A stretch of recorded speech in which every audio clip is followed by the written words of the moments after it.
Le processus de l'amnésie, c'est le cerveau qui, pour accepter ce qui se passe, décide de se mettre en veille d'une certaine manière et de faire disjoncter la mémoire et le circuit émotionnel. L'amnésie traumatique, ce qui est extrêmement pernicieux, c'est que ce n'est pas un oubli et on passe à autre chose. C'est là, c'est juste qu'on n'a pas accès à l'information, mais c'est là. Certaines personnes ne se remettent pas d'une sortie d'amnésie. Moi, ça a été la mémoire sensorielle qui a joué son rôle, et c'est venu par une odeur. Elsa, bonjour. Alors, votre nom d'écrivain, comme votre nom dans la vie, c'est Elsa Lévy. Vous êtes journaliste, vous êtes romancière, et vous avez écrit ce livre, « Je n'oublierai jamais ». Ce livre, il parle de quoi? De la mémoire traumatique, de la prescription aussi autour des crimes sexuels, en tout cas des crimes s'agissant des enfants surtout. De quoi parle-t-il, ce livre? Le cœur du sujet, c'est une amnésie traumatique qui vient se heurter à la prescription lorsqu'il s'agit d'un abus sexuel sur mineur, donc mon cas. L'amnésie traumatique est fréquente en fait parce que c'est un acte tellement, enfin, c'est une expérience tellement violente que le processus de l'amnésie, c'est le cerveau qui, pour accepter ce qui se passe, décide de se mettre en veille d'une certaine manière et de faire disjoncter la mémoire et le circuit émotionnel. Et donc, il y a une sorte de blackout dans la tête et c'est ce qui permet de survivre. Mais c'est une amnésie qui n'est que de surface parce qu'en fait, le souvenir, il reste présent dans l'inconscient. Et il peut ressurgir très vite, comme très tard, comme jamais. Et moi, il a ressurgi 30 ans après, donc il y a 2 ans. On va voir, justement, on va revenir à ce moment-là, où ce souvenir rangé dans un tiroir au fin fond de votre cerveau a refait surface. Moi, ce que j'aimerais d'abord connaître de vous, c'est l'avant. Y a-t-il un malaise avant? Y a-t-il des terreurs nocturnes? Y a-t-il un malaise avec les hommes? Parce que pour qu'il ressurgisse, ce souvenir, c'est qu'il répond obligatoirement à quelque chose. Il y a tout ça. Et en fait, il y a tout ça pendant des années sans pouvoir identifier la raison et l'origine. Donc c'est une souffrance qui est déjà réellement profonde, c'est une violence envers soi, c'est beaucoup d'incompréhension de choses qu'on vit. Parce qu'en fait, sur le plan du conscient, on va vivre ce que l'inconscient a emmagasiné. Donc du coup, les conséquences, et je pense qu'on n'en parle pas assez, c'est un rapport aux autres, pas qu'aux hommes, hein, aux autres compliqué, la relation à soi, c'est une violence envers soi-même, c'est des idées noires, c'est la sensation de ne pas être vivant, de vivre constamment à côté de soi. Donc en fait, quand on traîne ce mal-être, mais qui n'est pas juste un état passager, c'est jamais une dépression, on sait que quelque chose tourne pas rond. Pourquoi je porte un truc très lourd et d'où est-ce que ça vient et pourquoi personne autour de moi n'a l'air d'aller aussi mal en fait, et pourquoi alors que j'ai aucune raison. Ça ramène encore plus de souffrance en fait, cette incompréhension. Voilà. Vous avez vu une quinzaine de psys? Oui, c'est ce que... Mais ouais. une séance, et je repartais. Oui, ouais. Mais aucun n'a mis le doigt sur la possibilité que vous viviez quelque chose d'enfoui? Non, alors après, moi je ne veux pas incriminer qui que ce soit parce qu'on pourrait se dire, tiens, c'est de l'incompétence professionnelle. Je pense que sur une séance, on peut leur accorder le bénéfice du doute. Oui, voilà, on peut accorder ça. Mais par exemple, il y avait même plein de gens dans mon entourage. J'aurais pu voir. Moi, j'aurais pu voir. J'ai eu des indices. Enfin, je veux dire, une fois qu'on sort de l'amnésie, on fait la rétrospective. C'est juste une succession d'événements qui tape à l'œil, quoi. C'est-à-dire qu'en fait, ça hurlait. Le problème hurlait. C'est même pas que c'est compliqué, en fait. C'est que c'est pas possible d'avoir une relation avec les autres, parce qu'on a un tel désamour de soi, une telle violence en soi.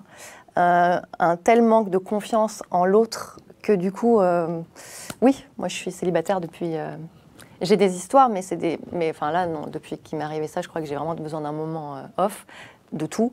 Mais en tout cas, c'est toujours foireux, entre guillemets, où vu que je dois vibrer quelque chose qui est défaillant, j'aime bien parler au passé maintenant, vibrer quelque chose de défaillant sur le plan affectif, alors je pense qu'on attire à soi des gens qui, pour d'autres raisons, vibrent également des choses.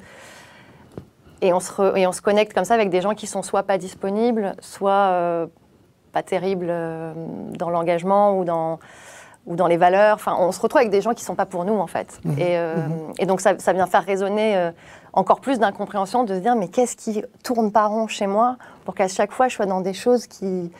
Et le travail, c'est pareil. C'est-à-dire que, vous voyez, c'est vraiment tous les pans de la vie sont affectés par une problématique enfouie qui ronge, en fait, la personnalité, qui ronge l'estime de soi. Que diriez-vous de vous? Vous étiez fragile? En fait, j'ai pas l'impression d'être quelqu'un de fragile et je pense pas. Mais par contre, je pense que j'ai été bien bousillée à un endroit qu'il faut pas abîmer. Alors, ce souvenir remonte il y a 2 ans. Pardon. Je vous en prie. Ce souvenir, il remonte il y a 2 ans. Dans quelles circonstances, en fait? C'est la nuit, me semble-t-il? Alors, pour continuer ce que je disais, en fait, on a souvent aussi des crises d'angoisse ou des moments, encore une fois, incompréhensibles et étranges. Et il y a eu une nuit comme une autre, mais plus peut-être forte que d'autres. Plus chargée, pour plein de raisons. Et donc, voilà, moi, ça a été la mémoire sensorielle qui a joué son rôle. Et c'est venu par une odeur. Je me suis retrouvée avec l'haleine du médecin qui a abusé de moi quand j'avais 8 ans dans ma propre bouche. Donc, c'est une odeur que je n'avais pas sentie depuis, dont je me rappelais et qui a surgi comme ça de l'intérieur de mon corps et qui m'a aussitôt... Enfin, la mémoire sensorielle, de toute façon, que ce soit l'ouïe, l'odeur, la vue, tout est extrêmement précis. C'est une mémoire, de toute façon, la mémoire du corps en général, mais les sens, et c'est souvent par le sensoriel. On parle de mémoire post-traumatique. Ouais. Exactement. La mémoire intacte au moment où... alors là, c'est l'odeur. L'odeur de l'haleine de cet homme. L'haleine dans ma propre bouche de cet homme. Et en fait, ce qui est fou, c'est que même 30 ans plus tard, eh bien, les symptômes que j'aurais pu ressentir il y a 30 ans, enfin à 8 ans, donc quand ça m'est arrivé, viennent tous. Donc ça peut être l'état de sidération, l'état de choc, le fait de ne pas pouvoir parler pendant quelques jours, le choc, ouais. Des sensations même un peu... sur le corps, des contractions, enfin beaucoup de choses. Le corps a manifesté en fait comme plein de douleurs qu'il avait enfouies et qui d'un coup s'autorisent d'exister. Et ça commence par l'odeur, c'est juste, enfin l'haleine, ça a juste été l'élément déclencheur de toute une farandole de symptômes qui attendaient, je pense, qu'un truc, c'est de sortir. Voilà. L'amnésie traumatique, ce qui est extrêmement pernicieux, c'est que c'est pas un oubli et on passe à autre chose. C'est là, c'est juste qu'on n'a pas accès à l'information, mais c'est là. Donc toutes les conséquences sont là, tous les symptômes sont là et toute la destruction est là. Donc l'odeur, ça a été, ça a catapulté ce moment dans le cabinet où tout s'est passé et que j'ai pas pu encaisser sur le moment, d'où l'amnésie et qui j'ai encaissé à 39 ans. Alors on ne va pas s'appesantir sur l'agression que vous avez subie. Vous avez été abusé par votre médecin généraliste à l'âge de 8 ans, alors que votre mère était en plus à côté dans la salle d'attente. À côté, où m'a déposé, En tout cas, vous vous êtes retrouvé seul, en tête-à-tête avec, encore une fois, l'adulte, avec sa position suprême de protecteur, et qui, ce jour-là, abuse de vous et donc piétine tout. Voilà, avec l'idée qu'il peut vous broyer. Depuis 2 ans, en fait, je ne sais pas si vous avez pris le recul nécessaire, mais en tout cas, 2 ans se sont écoulés, vous avez écrit ce bouquin. Est-ce que vous vous expliquez l'explosion cette nuit-là? Est-ce qu'il y avait une urgence à ce que ça explose? Pourquoi ça explose cette nuit-là? Et peut-être... n'avez-vous pas de réponse, mais c'est quelque chose qui m'intrigue. Est-ce que vous y voyez un moment... Je pense que c'était juste le moment, le premier moment de ma vie où c'était possible pour moi d'encaisser ça. Peut-être que 6 mois plus tôt, ça ne l'aurait pas été, c'est sûr, ou ça aurait été compliqué. Et je pense qu'il y a un moment où... moi, j'ai vraiment confiance en le corps et la biologie, quelque part. Donc je me dis, je crois que c'est très bien fichu, le système. Et que, à ce moment-là... pour moi, en tout cas, ça a été possible. Mais encore une fois, il y a des gens qui sortent d'amnésie traumatique et qui ne s'en remettent pas. Parce que ça peut bugger aussi et là je vous en parle 2 ans plus tard, mais quand ça arrive, c'est un moment où moi j'ai pensé que j'allais pas m'en remettre. C'est 39 ans de vie, je les ai à la fois compris, donc ça m'a aidé en ça, enfin c'est que de l'ambivalence en permanence, mais en même temps c'est des journées, des semaines, des mois d'acceptation d'une vie qu'on a vécue à côté, mais qu'on peut enfin comprendre. Mais je pense que le déclic se fait parce que j'ai envie de croire ça, hein, c'est une croyance peut-être, mais que c'est le moment. Moi, je pense qu'il fallait que je change de vie en fait. C'était plus possible de vivre dans mon tunnel, dans ma prison. J'ai l'impression de revenir d'enfer en fait. Et pourtant, c'est bizarre, mais je ne sais même plus si le pire, c'est ce que j'ai vécu à 8 ans ou si c'est les 30 ans derrière de symptômes post-traumatiques et de conséquences dévastatrices dans ma vie. Peut-être les deux. Ça a été douloureux et vous avez eu peur suite à cette révélation, à cette explosion.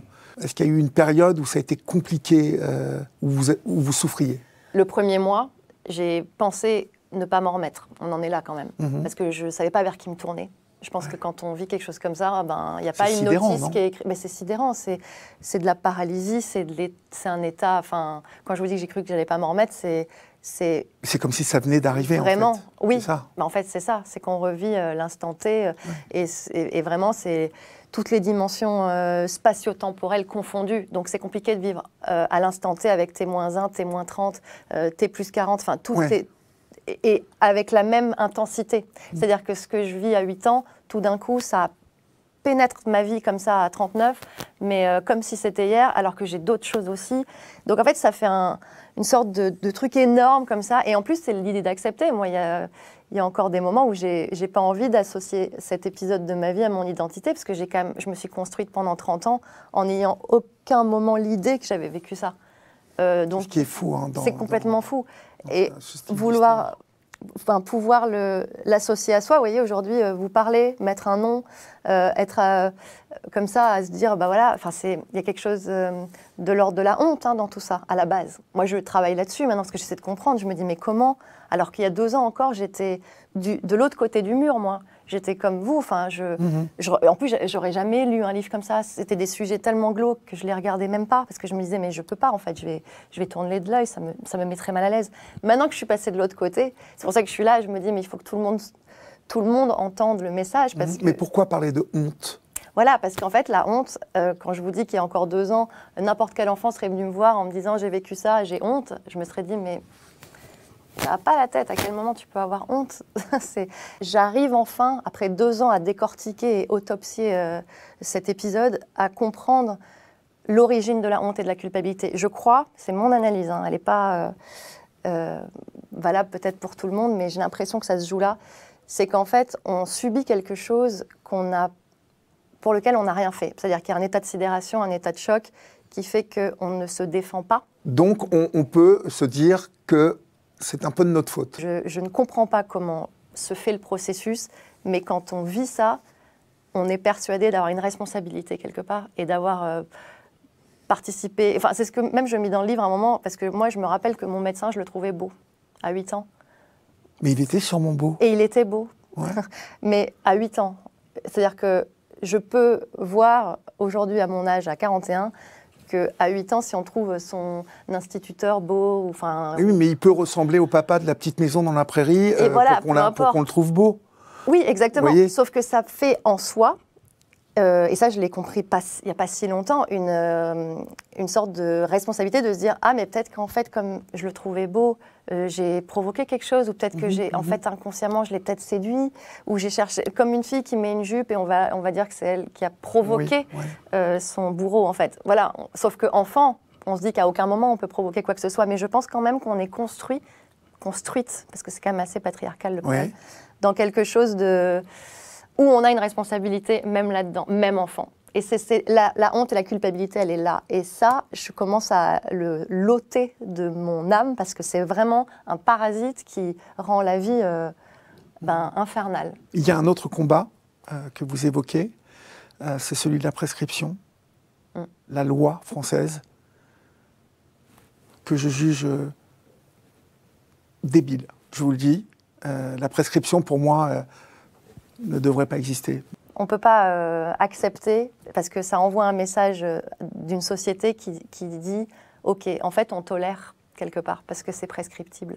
Et moi, j'ai envie de vivre dans une société qui dit ce crime-là, parce que c'est un crime, c'est pas un vol à l'étalage, quoi. C'est un crime, mais vraiment très, très, très grave, dont on ne veut pas voir les conséquences mortelles. Et en fait, ben ça, je trouve qu'il n'y a aucune raison de l'oublier. Et il faut se dire, ça, c'est tolérance zéro. Ça ne doit pas exister. Je ne veux pas vivre dans une société qui tolère ça. Et la prescription, ça, je finis par me demander, mais en fait, ça protège qui? Ça protège quoi? À quoi ça sert dans ce cadre-là? Je veux qu'on sache à quel point ça existe, parce qu'en fait, moi, je ne comprends pas cette société aussi de l'ultra-violence, où tous les jours, il n'y a que des films, de la fiction, tout ce que vous regardez, c'est violent. Mais dès qu'on parle de violence dans le réel, les gens ne regardent plus. Et je ne comprends pas qu'on s'abreuve de fiction violente, mais qu'on ne veuille pas ouvrir les yeux sur le quotidien, qui est mais au moins aussi violent, si ce n'est pas pire, parce que le réel dépasse toujours la fiction. Merci Elsa Merci pour votre passage sur la libre antenne d'Europe 1, puisque c'est là où on a parlé pour la première fois. Et merci pour ce livre qui, de toute façon, quoi qu'il arrive, fait avancer les choses, car il faut parler de ce sujet et en reparler. Voilà, merci en tout cas d'être venu nous voir aujourd'hui. Merci à vous. Merci vraiment de nous donner la parole.